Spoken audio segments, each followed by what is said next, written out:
everybody, I'm Bree the Plant Lady, checking in with a quick video on seeding tomatoes and peppers. Here in central North Carolina, zone 7, we don't have any frost in our forecast, and I think that it's safe to go ahead and get these things sown, particularly for people like me who don't like doing this stuff inside. There's no heat lights or mats or grow lights. Just sowing these outside in containers. They'll germinate in place, and my goal is to have these available for the spring open garden, which is Saturday, May 13th from noon to 4 p.m. Now, yes, I am cutting it short. I meant to do this about 2 weeks ago, but I ran out of time. And in case you can't tell from my voice, I am suffering severely from allergies. And honestly, this is the first year that I've ever had a reaction like this. And it's horrible, and I am taking lots of medicine and it's not fixing it. Everybody keeps reminding me that your body changes when you get over 40, and I'm turning 44 in a couple of days, and holy cow, I'm feeling it, and I don't love it. I'm not gonna lie. So anyhow, I'm not gonna torment you with my voice. I just wanted to kind of give you the green light if you've been waiting to get these seeds sown, and you can watch the time lapse to see my process. And so just a quick view of some of the stuff I'm going to be sowing. Blueberries is a great cherry variety. Orange icicle is an orange Roma. Black Krim is one of my favorite slicers that's very successful in the southeast. Cream sausage is my 100% favorite tomato. This is a yellow Roma. And this is a new one, Thornburns Terracotta. Now I have a lot more tomato seeds. In fact, this whole container is nothing but tomatoes. So we'll see how much room I have. I'll be applying the Dr. Earth 463 to each pot.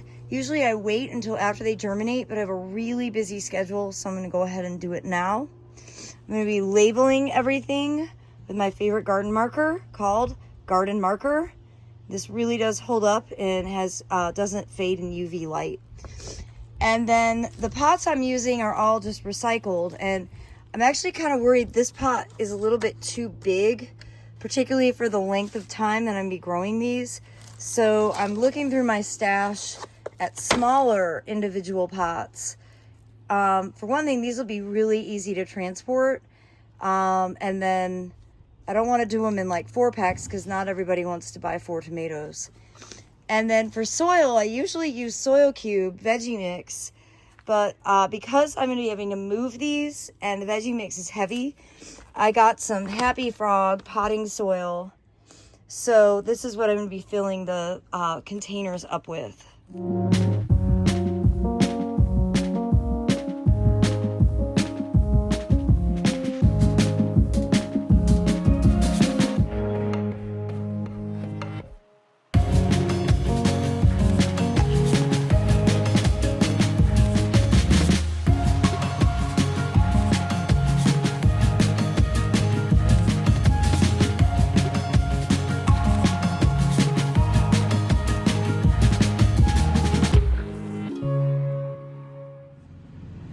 Well, as you can see, I've gotten 1 table filled.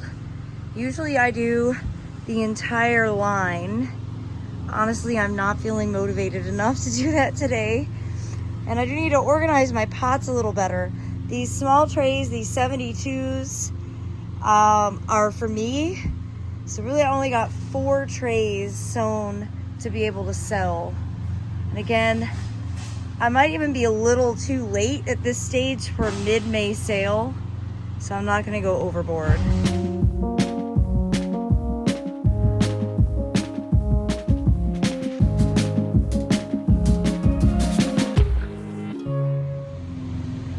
And I'm sorry this video doesn't have a little more oomph to it.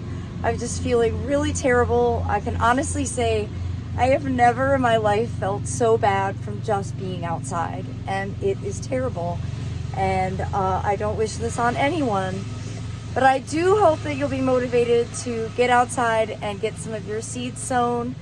If you want really interesting varieties of vegetables, you basically have to grow them yourself from seed, because None of the garden centers carry anything interesting. Everybody has the same boring stuff. And again, I'm not going to have a great vegetable offering at the Spring Open Garden because this year the focus is native perennials, grasses, and shrubs. And all of those I have actually purchased in from nurseries, so they're going to be nice and big and full and ready to be planted. Well, thanks so much for watching, everybody, and I look forward to sharing more updates with all of you as these summer veggies start to germinate. Thanks so much for watching.